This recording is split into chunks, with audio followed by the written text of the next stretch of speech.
오늘 본문은 저와 여러분들에게도 너무나 익숙한 가나의 혼인잔치, 특별히 요한복음에서는 7가지 예수님의 표적의 사건이 등장하는 것을 볼 수가 있습니다. 그 표적의 사건 속에서 첫 번째 표적이 가나의 혼인잔치에서 물을 변화시켜 포도주로 만드신 첫 번째 표적 사건입니다. 그러면 이 표적, 성경은 기적이라고 써 있지 않고 표적이라는 단어를 쓰고 있습니다. 한번 PPT를 한번 보여주시죠. 왜 기적이라고 써지지 않고 표적이라고 써졌을까? 이 표적이라는 단어가 헬라어로는요, 세메이온이라는 단어입니다. 뭐라고요? 네, 여러분들은 단어를 하나 배우신 거예요. 우리나라 말이 아니라 헬라어로 세메이온입니다. 이 세메이온이라는 단어는 표적이라는 단어입니다. 그러면 이 표적이라는 이 표적을 통해서 하나님께서, 주님께서 원하시는 게 뭘까? 이 세메이온이라는 단어가 지향하는 바가 뭘까? 그림을 한번 올려주시죠. 네. 글자는 여러분들 안 보이시겠지만 요한복음 14장 6절에 보면 주님이 뭐라고 말씀하시냐면, 내가 곧 길이요 진리요 생명이니 나로 말미암지 않고는 아버지께로 올 자가 없느니라. 주님이 뭘 가르쳐 주시냐면 방향을 가르쳐 주시는 거예요. 그 방향, 즉 내가 누구라는 거예요? 길이고 진리고 생명이다. 저 말고요. 이 말씀을 하시는 예수님이 내가 곧 길이고 진리고 생명이다. 나로 말미암지 않고는 아버지께로 갈 자가 없다. 내가 너희들에게 기적이 아니라 표적을 통해서 그 방향을 제시한다. 나를 따라와라. 이 방향이 아니면 안 돼. 이 길로만 나와라. 라는 그 방향을 지시하는 그 지시, 이정표, 방향이 바로 표적이라는 겁니다. 그러니까 표적을 통해서 이분이 진짜 메시아구나, 이분이 예수님이시구나, 이분이 나를 구원하실 구원자이시구나 라는 그러한 메시지를 전달해주고 있는 단어가 바로 표적이라는 단어입니다. 그렇다면 오늘 첫 표적, 예수님은 그 첫 표적을 왜 가나의 혼인잔치에서 물을 포도주로 변화시킨 사건을 통해서 보여주고 드러내셨을까? 자, 오늘 그 질문에 대한 답을 말씀을 통해서 함께 조명해 봤으면 좋겠는데요. 요한복음 2장 1절 말씀을 한번 보여주시죠. 1절과 2절 말씀인데요. 저하고 한 절씩 교독하겠습니다. 사흘째 되던 날 갈릴리 가나에 혼례가 있어 예수의 어머니도 거기 계시고 내 청함을 받았더니. 네, 결혼식이 있었습니다. 유대인들의 결혼식은 저희랑 조금 다릅니다. 우리의 개념으로 말하면 약혼이 있고 결혼이 있잖아요. 근데 유대인들의 결혼은 정혼이 있고 결혼이 있습니다. 우리는 보통 약혼은 법적인 효력 있는 건가요? 제가 확실치 않네요. 유대인들에게는 법적인 효력이 이미 정혼부터 있습니다. 언젠가 제가 이 결혼식에 대해서도 말씀을 드렸고 또 나중에 또 자세하게 또 말씀을 드리도록 하겠습니다.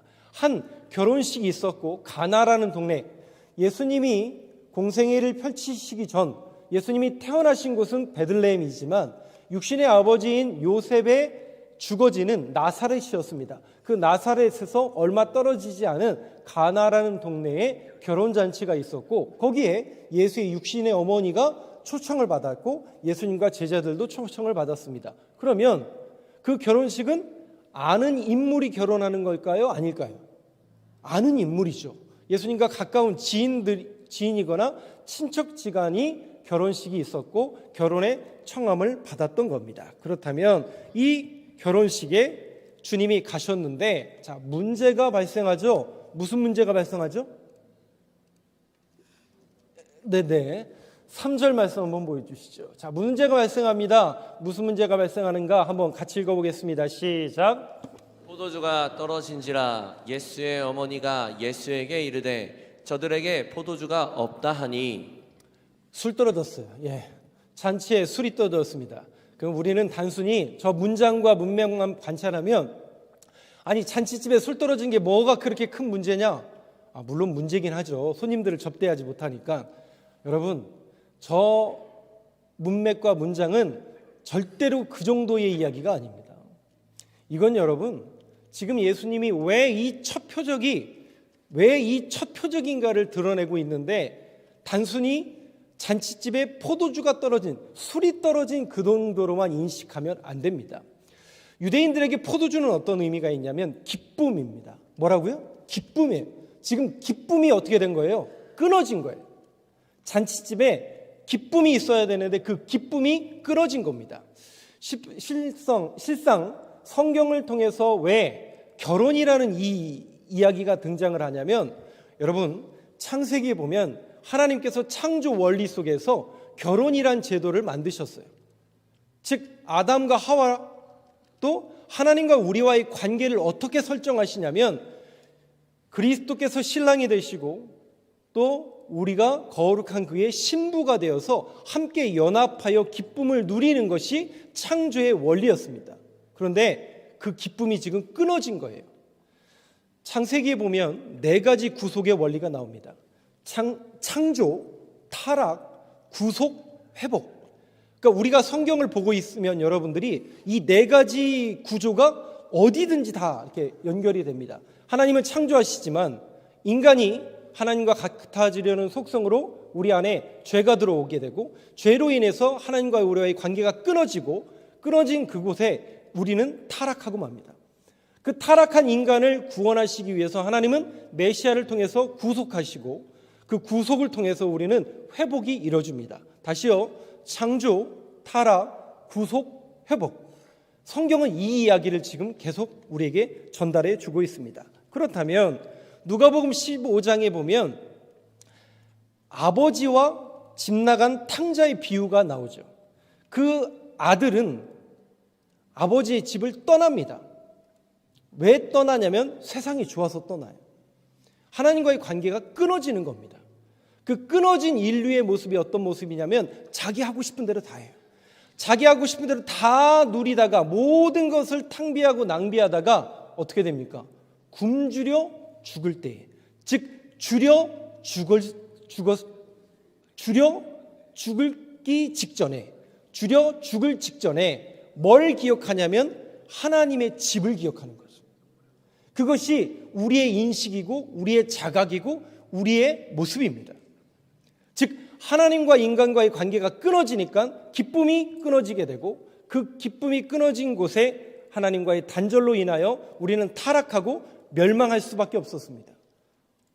우리 모두가 죽게 되었을 때 자각하게 되죠. 하나님을 다시 바라봅니다. 그래서 다시 한번 하나님 앞에 돌아오게 되는데, 자, 이 첫 표적, 제가 아까 뭐라고 말씀드렸어요? 표적은 방향이라고 말씀드렸잖아요. 끊어진 그 관계를 다시 설정할 수 있는 방향을 누가 제시하는 거냐면 하나님이 메시아를 통해서 다시 제시하시는 거예요. 즉 가나의 첫 표적은 왜 표적이 되냐면 방향이 되는 겁니다. 끊어진 그 기쁨을 내가 이어주겠다. 그 끊어진 하나님과의 끊어진 관계를 내가 다시 회복하겠다. 누구를 통해서요? 내가 곧 길이요 진리요 생명 되시는 예수 그리스도를 통해서 그 방향을 다시 제시하시는 것입니다. 그 내용을 조금 더 보도록 하겠습니다. 3절 보여주시죠. 다시 3절에 보면 그 기쁨이 끊어졌어요. 인간의 문제는 이 끊어진 이후에 다 발생하는 겁니다. 어떤 분들이 저한테 그런 얘기를 하시더라고요. 아니, 아담이 뭔 그렇게 큰 죄를 저질렀냐? 하와가 뭔 그렇게 큰 죄를 저질렀냐? 근데 여러분, 제가 전에 이 강단에서 11조 얘기를 할 때 11조는 뭐라고요? 모든 것의 대표라고 말씀드렸습니다. 12제자 중에 사도행전에 보면 유독 누구만 계속 기록하냐면 베드로만 기록합니다.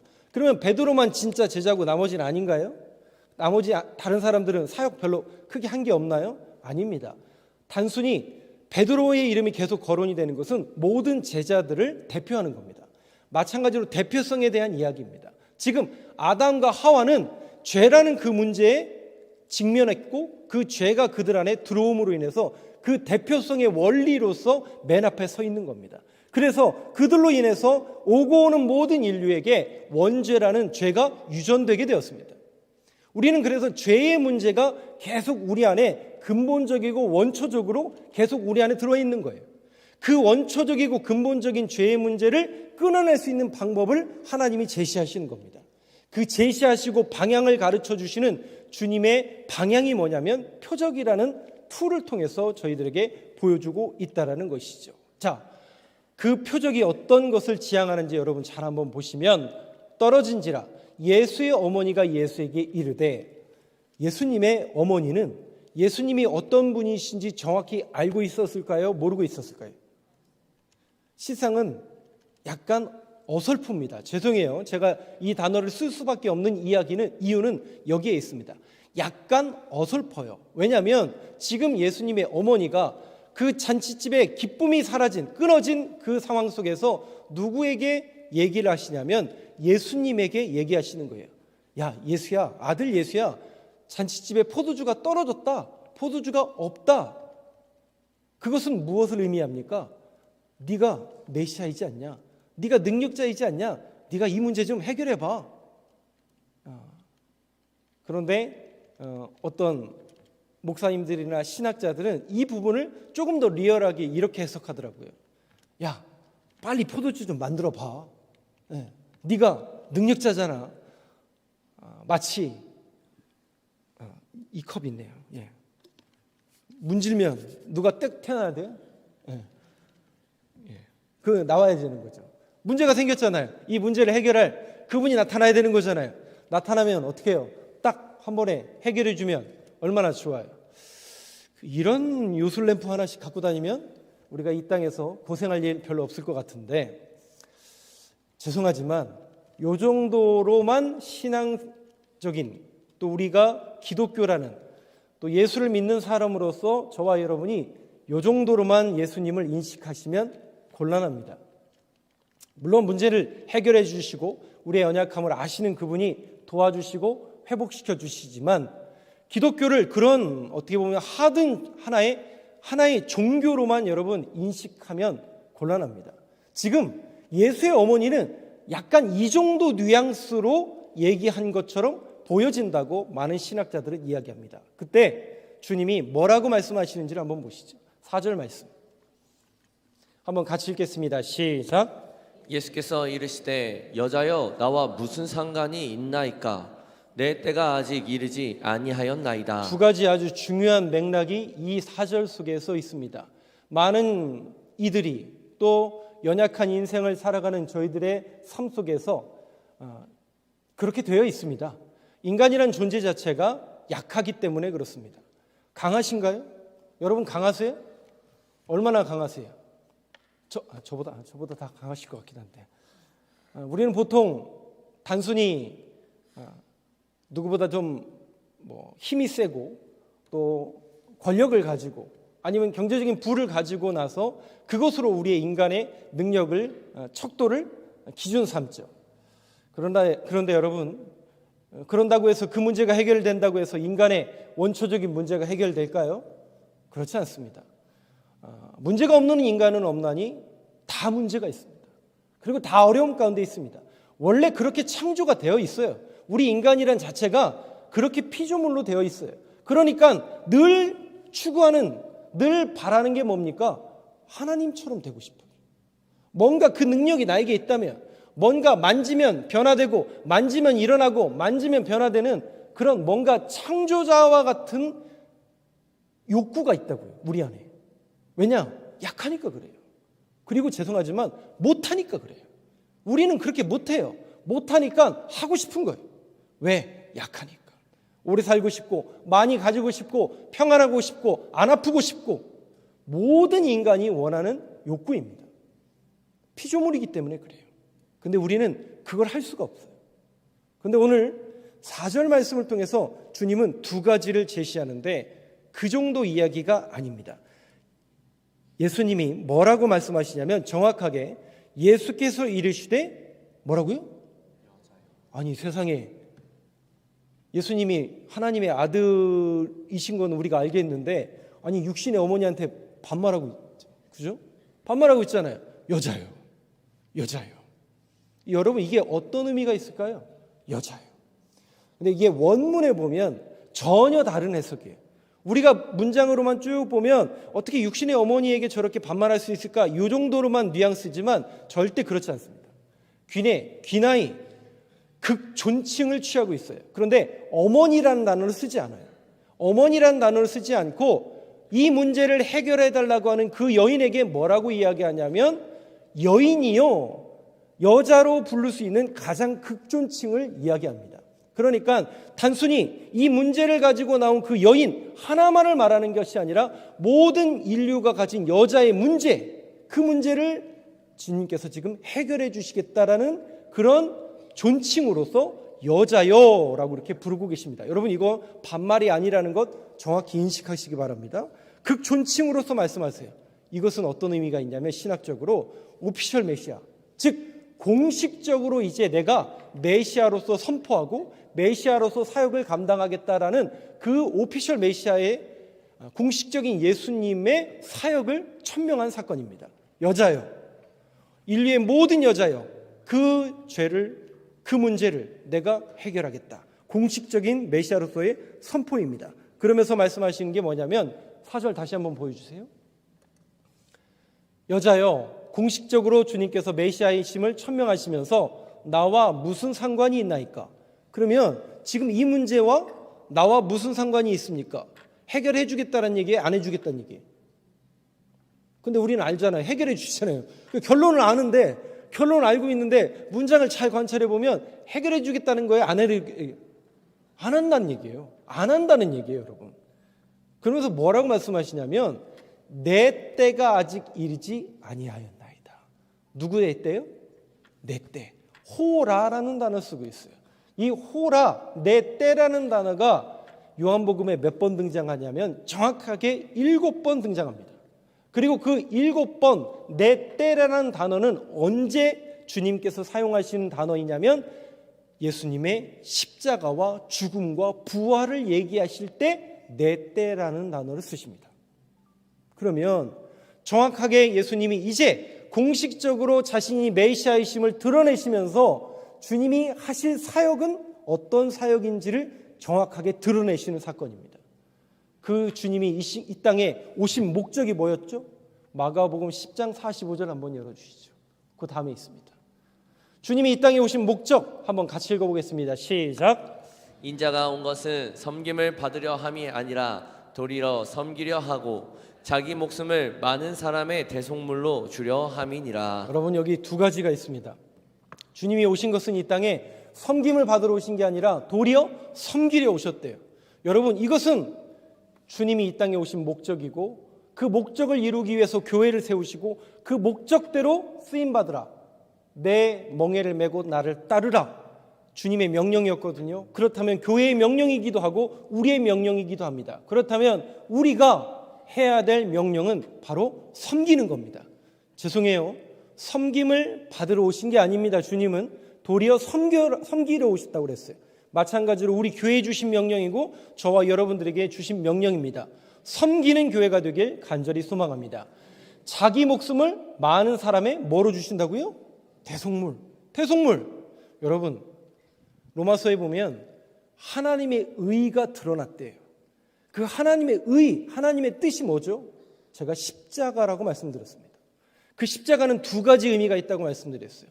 예수 그리스도의 대속과 영생이라고 말씀드렸습니다. 하나님의 뜻이 십자가를 통해서 드러났고 그 십자가를 통해서 주님께서 죽으시고 새로운 길을 제시하고 계신 겁니다. 주님이 이 땅에 오신 것, 우리가 예수를 믿어야 되는 이유는 바로 여기에 있는 겁니다. 세상의 문제잖아요. 인류의 문제잖아요. 우리는, 죄송해요, 제가 아직 오래 살지는 못했고 여러분들한테 이 메시지를 전해야 될 이유가 바로 여기에 있습니다. 제가 오늘도 예수님이 가나의 혼인잔치가 공식적으로 자신이 어떤 방향이고 왜 이 땅에 오셨는지를 천명하는 자리라고 제가 말씀드린 것처럼 제가 이 본문과 이 설교는 제가 어디든지 부임해 가면 첫 번째 설교를 이걸 해야겠다라고 저도 늘 생각하고 준비하고 있었던 설교입니다. 마찬가지로 예수님이 그러하셨던 것처럼 여러분, 저와 여러분이 예수 믿고 교회를 다녀야 되는 이유가 뭘까요? 그거는 목사님이 알려줘야지. 왜 우리가 예수를 믿고 교회를 다녀야 되냐면 예수님만이 복음이기 때문에 그렇습니다.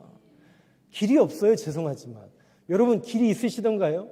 어떤 현자를 만나고 어떤 철학자를 만나고 어떤 사람들을 만난다 할지라도 결국 인간의 문제, 인류의 문제는 전부 뭐로 연역법적, 귀납법적으로 연결이 되는 건 단 하나예요. 길이 없어요. 방법이 없다라는 사실입니다. 우리에게는 방법이 없다라는 사실이에요. 근데 성경은 뭘 가르쳐 주는 줄 아세요? 방법이 있다라는 거예요. 무슨 방법이요? 하나님의 방법, 하나님의 뜻, 하나님의 생각, 하나님의 계획이 십자가를 통해서 녹여졌다. 그 십자가를 믿는 자, 안 믿는 사람들에겐 그게 미련한 것처럼 보이지만 믿는 우리에게는 하나님의 능력이라고 말씀하신 것처럼 그 십자가에는 예수 그리스도의 대속과 영생의 길이 주어졌으니 그 십자가를 믿고 따르라. 그래서 우리가 예수를 믿어야 되고 그래서 우리가 교회를 다녀야 되는 겁니다. 그래서 이 십자가가 없는 교회는 교회가 성립이 되지 않아요. 이 십자가의 대속과 영생의 길이 주어지지 않으면 우리가 예수 믿어야 될 이유가 별로 없다고요. 제가 예전에 신학교를 다닐 때 한 부흥 목사님이 아주 그냥 목이 쉰 목소리로, 그분은 이제 얼마 전에 은퇴하셨는데 그분이 계속 주구장창 외치셨던 목소리가 하나 있어요. 그게 뭐냐면 그대로 제가 워딩을 읽어드릴게요. 세상은 정말 하나님의 음성을 듣길 원한다. 정말 그런가요? 그래요, 여러분. 인간은 결국 모든 문제 앞에 진짜 목소리가 뭘까? 내가 진짜 들어야 될 게 뭘까? 어디에 우리의 구원의 길이 있을까? 듣길 원한다는 거죠. 그러기 위해서 어떻게 해야 하는가? 오늘날 교회는 더욱더 세상의 소리와 구별되어져야 세상이 끌려올 수 있다. 이런 메시지를 주셨습니다. 저는 이 메시지에 전적으로 동의합니다. 여러분들은 어떠세요? 교회는 세상과 구별된 소리를 전해야 됩니다. 세상은 이게 길이다, 저게 길이다, 이게 방법이다, 이게 성공하는 길이다 라고 이야기합니다. 그런데 여러분, 인류 역사를 통해서 그 길이, 그렇게 제시된 길이, 그렇게 가르쳐 주신 역사가 결국 성공이던가요? 모든 이들에게 기쁨을 주던가요? 끊어졌던 기쁨이 다 이어지던가요? 아니요. 소수만의 기쁨이었을 때가 있습니다. 그 기쁨을 누리기 위해서 수많은 사람들이 희생했어야만 합니다. 여러분, 인간의 역사는 결국 제국의 역사입니다. 힘의 역사, 권력의 역사, 가인 계열의 역사입니다. 그런데 하나님께서는 방법을 계속 제시하세요. 아니야, 하나님을 예배하고 하나님을 경배하고 하나님을 만나는 방법이 있으니 그것은 하나님을 예배하는 거야. 그것은 하나님 앞에 희생 제사를 드리는 거야. 그래야만 내가 너를 만나줄 거야. 그 방법을 아는 사람들이 계속 있었고 그 사람들을 통해서 계속 메시지가 전달되었고 그 메시지는 예수 그리스도를 통해서 성취가 되었습니다.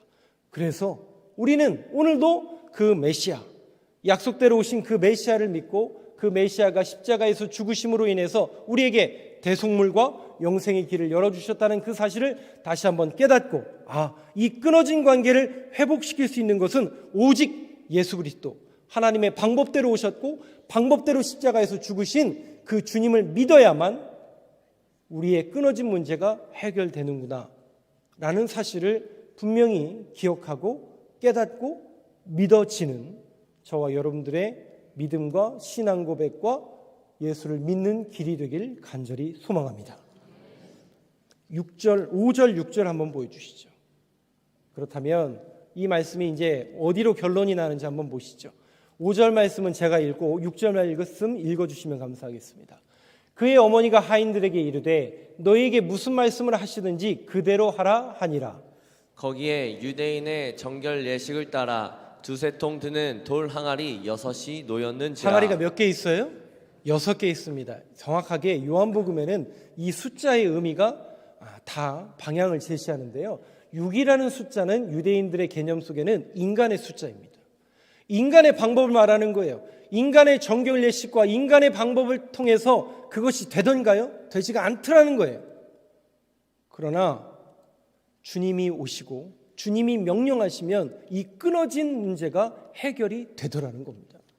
그래서 모든 문제는 주님 앞에 올려드린 것이고 이 모든 문제를 해결하기 위해서 주님께서 오셨는데,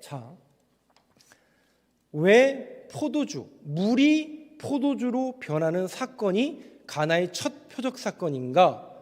마태복음 말씀을 한번 열어주시죠. 마태복음 26장 26절, 28절까지 볼 텐데요. 26절은 제가 읽고 27절, 28절은 같이 읽어주시면 감사하겠습니다. 그들이 먹을 때 이게 어떤 이야기냐면 주님이 최후의 만찬에서 떡과 포도주를 나눠주시면서 하신 말씀이에요.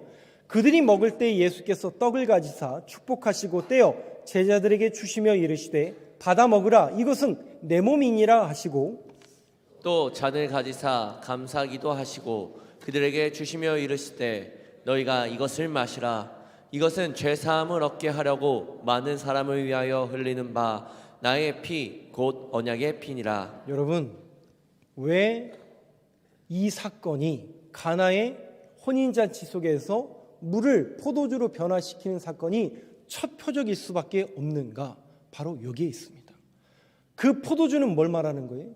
예수 그리스도의 피를 말하는 겁니다. 그 피를 먹고 마심으로 그 피를 기념하라고 그랬어요. 뭘 기념하는 겁니까?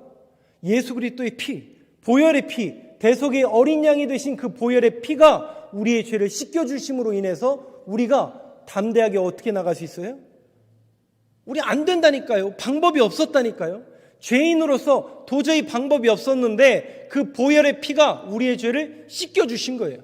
그 보혈의 피를 내가 믿기만 하면 주님께 담대하게 나갈 수 있는 그 근거를 주신 거예요. 그래서 예수 그리스도의 십자가가 필요한 거예요.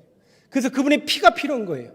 그래서 우리는 그것을 먹고 마심으로써 기념하는 거예요. 그렇습니다, 주님.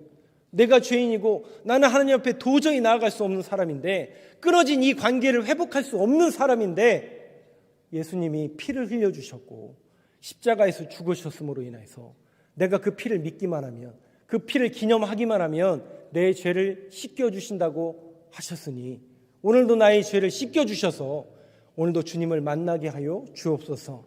끊어진 하나님과의 관계가 다시금 회복되게 하여 주시옵소서. 창조, 타락, 구속, 회복. 예수 그리스도의 피가 결국 구속하시고 회복시켜 주시는 하나님의 방법이었고 하나님의 계획이었던 것입니다. 사랑하는 성도 여러분, 저는 이 강단에서 이제 계속해서 여러분들에게 말씀을 선포할 겁니다. 저의 말씀의 핵심 가치는 오로지 예수님만이 복음이라는 이 핵심 가치를 전달할 겁니다. 죄송해요. 여러분들이 원하는 설교가 있죠. 여러분들도 듣고 싶은 설교가 있잖아요. 여러분들도 원하는 설교가 있잖아요. 또 여러분들이 좋아하는 목사님들이 있잖아요. 처음에는 여러분들이 고개를 갸우뚱할 수도 있습니다. 주구장창 저희 이야기만 들어야 되나? 여러분들도 헷갈릴 수 있습니다. 근데 여러분, 이제 이 강단이 또 우리 교회가 지향해야 될 바는 정확하고 명확합니다. 온전히 이 강단에서 하나님의 말씀이 선포되어야 됩니다. 그 하나님의 말씀이 선포된다는 것은 단 하나, 예수가 복음이고 예수가 가치이고 예수가 구원자이시고 예수가 복음이라는 이 가치가 전파되어야 되고 선포되어야 됩니다. 세상은 이 소리를 거부할 겁니다. 세상은 이 소리 속에 조금 헷갈릴 겁니다. 그러나 여러분 괜찮아요. 계속 들으시면서 여러분들 안에 믿음이 계속 생길 겁니다. 왜냐하면 복음은 생명이기 때문에 그렇습니다. 그 안에 능력이 있기 때문에 그렇습니다. 처음에는 거부하고 처음에는 손가락질하고 처음에는 이상하게 들릴지 모릅니다. 그러나 여러분 괜찮습니다. 계속 듣고 여러분들이 믿고 의지하고 나아간다면 반드시 세상에 끌려가는 교회가 아니라 세상을 끌어올 수 있는 그런 교회와 저와 여러분들의 모습이 될 줄 믿습니다. 세상에 끌려가는 신앙인이 아니라 세상을 끌고 올 수 있는 신앙인으로서 저와 여러분이 말씀 붙들고 새롭게 시작된 한 주간의 삶 속에서도 예수만이 복음이다 라는 이 말씀 붙들고 당당하게 우아하게 신앙인으로서 살아가는 저와 여러분들의 모든 걸음걸음이 되길 간절히 소망합니다. 기도하겠습니다. 주님 감사합니다. 저희들을 부르시고 인도하셔서 거룩한 주님의 날을 섬기게 하시고 예배케 하시고 이 강단에서 말씀 듣도록 인도해 주심을 감사드립니다. 하나님, 우리 교회 위에 함께하여 주시고 이 강단 위에 기름 부어 주셔서 오직 하나님의 말씀만 선포될 수 있도록 인도하여 주시옵소서. 그 말씀이 믿어지는 은혜를 더하여 주셔서 새롭게 시작된 한 주간의 삶 속에서도 예수만이 복음임을 믿고 깨닫고 의지하며 나아가는 저희들의 모습이 늘 되게 하여 주시옵소서. 그리하여 세상에 끌려가는 신앙인이 아니라 세상을 끌고 올 수 있는, 끌려다니는 인생이 아니라 끌고 오는 인생으로 변화될 수 있도록 저희들을 사용하시고 우리 교회를 사용하여 주시옵소서. 그렇게 인도하실 주님의 은혜를 오늘도 기대하오며 함께 하시는 우리 구주 예수 그리스도의 이름으로 기도합니다. 아멘.